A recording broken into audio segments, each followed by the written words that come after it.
भालू और मधुमक्खियों की कहानी। एक जंगल में एक भालू रहता था जिसका नाम था भूरा। वह बहुत ही मिठाई का शौकीन था और मधु खाना उसे बहुत पसंद था। एक दिन वह जंगल में घूम रहा था कि उसने एक छत्ते पर मधुमक्खियों का घर देखा।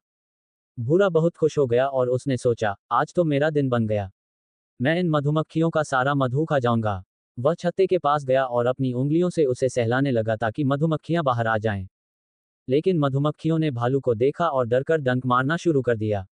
भूरा डरकर वहां से भागना चाहता था लेकिन वह बहुत मोटा था और भाग नहीं पा रहा था। मधुमक्खियों के राजा ने भालू की दयनीय हालत देखी और अपनी फौज को रोकने का आदेश दिया। मधुमक्खियों ने डंक मारना बंद कर दिया। राजा ने भूरे से कहा, हे भालू, तू क्यों हमारे घर पर हमला कर रहा था? क्या तुझे पता नहीं कि हम काटेंगे?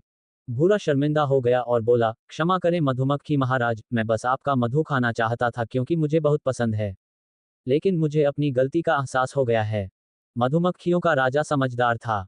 उसने भालू को मधु का एक छत्ता दे दिया और कहा कि अगर वह फिर कभी ऐसा करेगा तो उसे सजा मिलेगी। भूरा बहुत खुश हुआ और वहां से चला गया।